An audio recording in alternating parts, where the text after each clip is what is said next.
Article 370 ರದ್ದಾದ ಮೇಲೆ ನಡೆತಿರುವಂತ ಈ ಚುನಾವಣೆಯಲ್ಲಿ ಇಂಡಿ ಒಕ್ಕೂಟಕ್ಕೆ ಸೊ ಅಲ್ಲಿನ ಮತದಾರ ಬಹುಪರಾಕನ್ನ ಹೇಳಿದ್ದಾನೆ. ಯಾವೆಲ್ಲ ಅಂಶಗಳು ಅಲ್ಲಿ ಇಂಡಿ ಒಕ್ಕೂಟದ ಗೆಲುವಿಗೆ ಕಾರಣವಾಯಿತು, ಸದ್ಯಕ್ಕೆ ಟ್ರೆಂಡ್ ಯಾವ ತರ ಇದೆ, ವಿತ್ ಮ್ಯಾಜಿಕ್ ವಾಲ್ ಎಕ್ಸ್ಪ್ಲೈನ್ ಮಾಡೋದಕ್ಕೆ ನನ್ನ ಕಲೀಗ್ ಪೃಥ್ವಿ ರೆಡಿ ಇದ್ದಾರೆ. Over to you Prithvi. Thank you Sharmita. ನಾವು ನೋಡ್ತಾ ಇದ್ವಿ ಜಮ್ಮು ಕಾಶ್ಮೀರ ವಿಚಾರ ಸಾಕಷ್ಟು ಕುತೂಹಲ ಕೆಡೆ ಮಾಡಿಕೊಟ್ಟಿತ್ತು, ಏನು ಆಗಬಹುದು ಅಲ್ಲಿ ರಿಸಲ್ಟು ಅಂತ. ಬಿಕಾಸ್ ದೇಶದ ಜನಕ್ಕೆ ಅಲ್ಲೇನಾದರೂ ಬಿಜೆಪಿಗೆ ಜನ ವೋಟನ್ನು ಹಾಕ್ತಾರಾ, ಬಿಜೆಪಿ ಅಲ್ಲೇನಾದರೂ ಅಧಿಕಾರಕ್ಕೆ ಏರುತ್ತಾ ಅನ್ನುವಂಥ ಒಂದು ಕುತೂಹಲ ಇತ್ತು. ಯಾಕೆಂದರೆ 370 ರದ್ದು ಮಾಡಿದ ಬಳಿಕ ನಾನಾ ರೀತಿಯಾದಂಥ ಬದಲಾವಣೆಗಳನ್ನು ಜಮ್ಮು ಕಾಶ್ಮೀರದ ಜನ ನೋಡಿದ್ರು. ಅಲ್ಲಿರುವಂಥ ಜನರು ಕೂಡ ಹೇಳ್ತಾ ಇದ್ರು, ಎಸ್ 370 ರದ್ದಾದ ಬಳಿಕ ಒಂದು ರೀತಿಯಾಗಿ ಶಾಂತಿ ಸುವ್ಯವಸ್ಥೆ ಅನ್ನುವಂಥದ್ದನ್ನು ಕಾಣ್ತಾ ಇದ್ದೀವಿ, ಕಲ್ಲು ತೂರಾಟ ಪ್ರಕರಣಗಳು ಕಡಿಮೆ ಆಗಿದ್ದಾವೆ, ಅಭಿವೃದ್ಧಿ ಅನ್ನುವಂಥದ್ದನ್ನು ನೋಡ್ತಾ ಇದ್ದೀವಿ, ಅಭಿವೃದ್ಧಿ ಶಕೆ ಆರಂಭವಾಗಿದೆ ಜಮ್ಮು ಕಾಶ್ಮೀರದಲ್ಲಿ, ಪ್ರವಾಸೋದ್ಯಮಕ್ಕೂ ಕೂಡ ಒತ್ತನ್ನು ಕೊಡಲಾಗಿದೆ, ಉದ್ಯೋಗಾವಕಾಶಗಳು ಸೃಷ್ಟಿ ಆಗ್ತಾ ಇದ್ದಾವೆ, ಪ್ರವಾಸೋದ್ಯಮಕ್ಕೆ ಹೆಚ್ಚಿನ ಅನುದಾನವನ್ನು ಕೊಟ್ಟಿರುವಂಥ ಹಿನ್ನೆಲೆಯಲ್ಲಿ ಅನ್ನುವಂಥದ್ರ ಬಗ್ಗೆ ಮಾತನಾಡ್ತಾ ಇದ್ರು. ಆದರೆ ಅದ್ಯಾವುದೂ ಕೂಡ ವೋಟ್ ಆಗಿ ಕನ್ವರ್ಟ್ ಆಗಿಲ್ಲ. ಜಮ್ಮುವಿನಲ್ಲಿ ವೋಟ್ ಆಗಿ ಕನ್ವರ್ಟ್ ಆಗಿದೆ, ಆದರೆ ಕಾಶ್ಮೀರದಲ್ಲಿ ವೋಟ್ ಆಗಿ ಕನ್ವರ್ಟ್ ಆಗಿಲ್ಲ.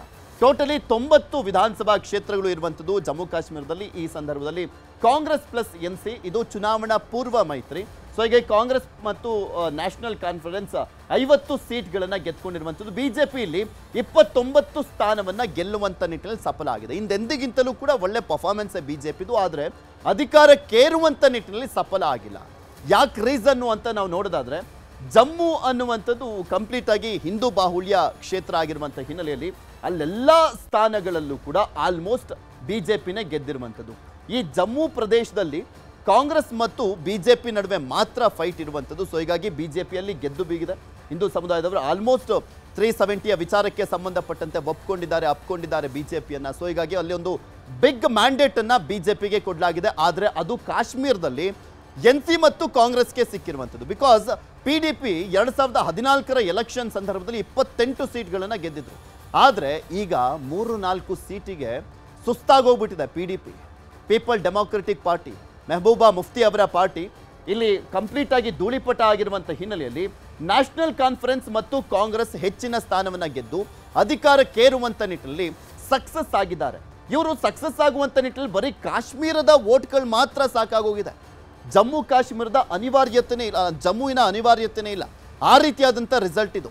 ಒಟ್ಟಲ್ಲಿ 65.5% ಅಷ್ಟು ವೋಟಿಂಗ್ ಏನಾಗಿತ್ತು ಪರ್ಸೆಂಟೇಜು, ಅದು ಒಂದು ದೊಡ್ಡ ನಿರೀಕ್ಷೆಯನ್ನು ಹುಟ್ಟಾಕಿತ್ತು. ಯಾಕೆಂದರೆ ಈ ಹಿಂದೆ ಎಲ್ಲ ಎಲೆಕ್ಷನ್ ನಡೆಯುವಂಥ ಸಂದರ್ಭದಲ್ಲಿ 30, 40, 50 ಮ್ಯಾಕ್ಸಿಮಮ್ ಇಷ್ಟು ಮಾತ್ರ ಆಗ್ತಾ ಇತ್ತು. ಯಾಕೆಂದರೆ ಅಲ್ಲಿ ಎಲೆಕ್ಷನ್ ನಡೆಯುವಂಥದ್ದನ್ನೇ ವಿರೋಧ ಮಾಡಲಾಗ್ತದ್ದು. ಬಾರಾಮುಲ್ಲಾ, ಅನಂತನಾಗ್ ಅನ್ನುವಂಥ ಜಿಲ್ಲೆಗಳಲ್ಲಿ ಭಯೋತ್ಪಾದಕ ಚಟುವಟಿಕೆಗಳು ತಾರಕಕ್ಕೇರುವಂಥ ಸಂದರ್ಭದಲ್ಲಿ ಅಲ್ಲಿ ಎಲೆಕ್ಷನ್ನೇ ಮಾಡಲಿಕ್ಕೆ ಆಗ್ತಾ ಇರಲ್ಲ. 20-15% ಎಲ್ಲ ನಡೀತಾ ಇತ್ತು. ಆದರೆ 370 ರದ್ದತಿಯ ಬಳಿಕ ಲೋಕಸಭೆ ಎಲೆಕ್ಷನ್ ನಡೀತು. ಲೋಕಸಭೆ ಎಲೆಕ್ಷನ್ ಸಂದರ್ಭದಲ್ಲಿ ಅಲ್ಲಿ 70-75% ಎಲ್ಲ ವೋಟ್ ಆಗಿದೆ. ಜಮ್ಮುವಿನಲ್ಲೂ ಕೂಡ ಅಷ್ಟೇ 75-80% ವೋಟ್ ಆಗುವ ಲೆವೆಲ್ಗೆ ಅಲ್ಲಿನ ಜನ ಕಾನ್ಫಿಡೆನ್ಸ್ ಇದ್ದಾರೆ, ಪ್ರಜಾಪ್ರಭುತ್ವಕ್ಕೆ ಜೈ ಅಂತಿದ್ದಾರೆ ಅನ್ನೋದಕ್ಕೆ ಈ ರಿಸಲ್ಟ್ ಕೂಡ ಸಾಕ್ಷಿ ಆಗ್ತಾ ಇದೆ ಅಂತ ಹೇಳಿದ್ರೆ ತಪ್ಪಾಗ್ಲಿಕ್ಕಿಲ್ಲ. ಇಲ್ಲಿ ಬಿಜೆಪಿ ಸೋಲ್ತು ಅಂತ ಹೇಳೋದಕ್ಕಿಂತ ಪ್ರಜಾಪ್ರಭುತ್ವ ಗೆದ್ದಿದೆ ಅಂತ ಹೇಳಿದ್ರೆ ತಪ್ಪಾಗ್ಲಿಕ್ಕಿಲ್ಲ.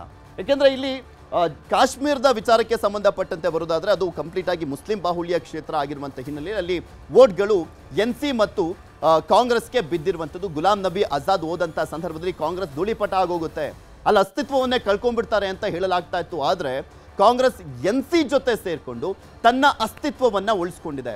ಆದರೂ ಇವ್ರು ಏನೇ ಮೈತ್ರಿ ಮಾಡ್ಕೊಂಡಿದ್ರು ಕೂಡ ಒಂದು 6 ಕ್ಷೇತ್ರಗಳಿಗೆ ಸಂಬಂಧಪಟ್ಟಂತೆ ಅಲ್ಲಿ ಮೈತ್ರಿ ಒಗ್ಗೂಡಿರಲಿಲ್ಲ. ಅಲ್ಲಿ ಫ್ರೆಂಡ್ಲಿ ಫೈಟ್ ಅನ್ನ ಮಾಡಿದ್ದಾರೆ. ಅಲ್ಲಿ NC ಗೆದ್ದಿರುವಂಥದ್ದು. CPIMಗೂ ಕೂಡ ಒಂದು ಸ್ಥಾನವನ್ನು ಬಿಟ್ಕೊಟ್ಟಿದ್ರು.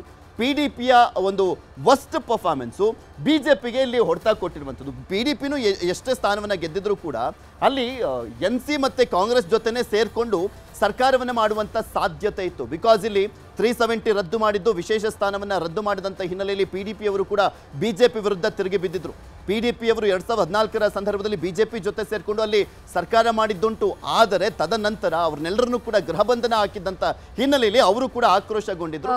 ಬಟ್ ಈಗ NC ಮತ್ತು ಕಾಂಗ್ರೆಸ್ ನೇತೃತ್ವದ ಸರ್ಕಾರ ಬಹುಮತವನ್ನ ಸಾಧಿಸಿ ಅಧಿಕಾರಕ್ಕೇರುವಂಥ ನಿಟ್ಟಿನಲ್ಲಿ ಸ್ಪಷ್ಟವಾದಂಥ ಒಂದು ಮ್ಯಾಂಡೇಟ್ ಏನು ಬೇಕಾಗಿತ್ತು ಅದಕ್ಕೆ ತಲುಪಿದ್ದಾರೆ. ಒಮರ್ ಅಬ್ದುಲ್ಲಾ ಅವರು ಮುಖ್ಯಮಂತ್ರಿ ಆಗುವಂಥ ಎಲ್ಲ ಸಾಧ್ಯತೆಗಳು ಕಾಣಿಸ್ತದೆ. ಬಿಕಾಸ್ ಅವರ ಫೇಸನ್ನು ಇಟ್ಕೊಂಡೆ ನ್ಯಾಷನಲ್ ಕಾನ್ಫರೆನ್ಸ್ ಇಲ್ಲಿ ಚುನಾವಣೆಯನ್ನು ಎದುರಿಸಿದ್ದು.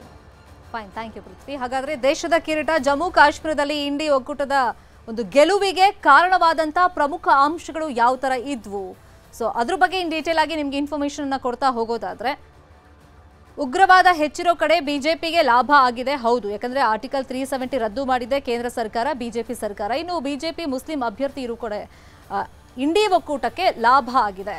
ಇನ್ನು ಎನ್ಸಿ ಕೋಟೆಯಲ್ಲಿ ಬಿಜೆಪಿಗೆ ಒಂದೂ ಸ್ಥಾನಗಳು ಸಿಕ್ಕಿಲ್ಲ.